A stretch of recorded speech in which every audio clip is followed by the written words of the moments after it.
ಪರಮೇಶ್ವರ್ಗೆ ಮುಖ್ಯಮಂತ್ರಿ ಆಗುವ ಅವಕಾಶ ಬರಲಿ ಅಂತ ಹೇಳಿ ಸಿದ್ದರಬೆಟ್ಟದ ವೀರಭದ್ರ ಶಿವಾಚಾರ್ಯ ಸ್ವಾಮೀಜಿಯವರು ಕೊಟ್ಟಿರುವಂತಹ ಹೇಳಿಕೆ ಕೂಡ ಈಗ ಕುತೂಹಲಕ್ಕೆ ಕಾರಣವಾಗ್ತಾ ಇದೆ.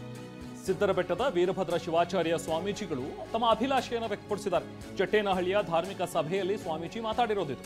ತುಮಕೂರು ಜಿಲ್ಲೆಯ ಕೊರಟಗೆರೆ ತಾಲೂಕಿನ ಚಟ್ಟೇನಹಳ್ಳಿ ಇಲ್ಲಿ ನಡೀತಾ ಇದ್ದಂತಹ ಒಂದು ಧಾರ್ಮಿಕ ಕಾರ್ಯಕ್ರಮದಲ್ಲಿ ಮಾತನಾಡ್ತಾ ಶ್ರೀಗಳು ಹೇಳ್ತಾರೆ, ಪರಮೇಶ್ವರ್ ಸಿಎಂ ಆಗ್ಲಿ ಅನ್ನೋದು ನಮ್ಮೆಲ್ಲರ ಬೇಡಿಕೆ.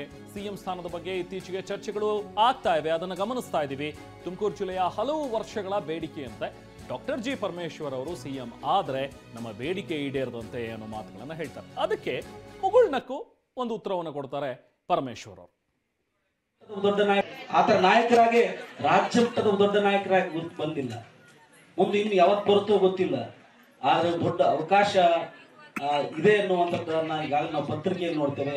ಅವರ ಹೆಸರು ಸಹಿತ ಇವತ್ತು ಪತ್ರಿಕೆಯಲ್ಲಿ ಎಲ್ಲರೂ ಸಹಿತ ಮಾಧ್ಯಮಗಳಲ್ಲಿ ಡಾಕ್ಟರ್ ಜಿ ಪರಮೇಶ್ವರ್ ಸಹಿತ ಈ ರಾಜ್ಯವನ್ನು ನಡೆಸ್ತಕ್ಕಂಥ ನಾಯಕತ್ವ ಗುಣ ಇದೆ ಅನ್ನುವಂಥದ್ದನ್ನ ಈಗಾಗಲೇ ಮಾಧ್ಯಮಗಳಲ್ಲಿ ನಾವೆಲ್ಲ ನೋಡ್ಕೊಂಡು ಬರ್ತೇವೆ.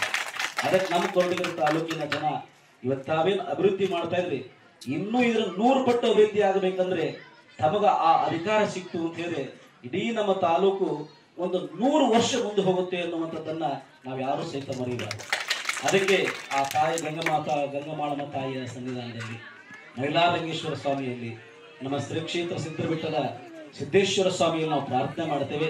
ನಾವು ಅದೊಂದು ಸ್ಥಾನವನ್ನು ಅಲಂಕರಿಸಿ ಏನು ಎರಡೂ ತಾಲೂಕು ನಿಮಗೂ ರಾಜಕೀಯ ಆಗಿ ನಿಮಗೇನು ಬೆಳೆಸಿದ್ದೇವೆ, ಮಧುಗಿರಿ ತಾಲೂಕಾಗಿರ್ಬೋದು, ಕೊರಟಗೆರೆ ತಾಲೂಕಾಗಿರ್ಬೋದು, ಇಡೀ ಜಿಲ್ಲೆಯನ್ನೇ ಒಂದು ಸಮಗ್ರ ಅಭಿವೃದ್ಧಿಯನ್ನ ಮಾಡೋದ್ರ ಮುಖಾಂತರವಾಗಿ ಈ ಜಿಲ್ಲೆಯನ್ನ ಒಂದು ಹೆಸರನ್ನು ತರಬೇಕು. ಜೊತೆಲಿ ನಮ್ಮ ಜಿಲ್ಲೆಯಲ್ಲೂ ಸಹಿತ ಒಬ್ಬರು ಮುಖ್ಯಮಂತ್ರಿಗಳು ಆಗಿದ್ದಾರೆ ಅನ್ನುವಂಥ ಹೆಸರನ್ನ ನಮ್ಮ ಜಿಲ್ಲೆಗೆ ತಂದು ಕೊಡಬೇಕು. ಆತರ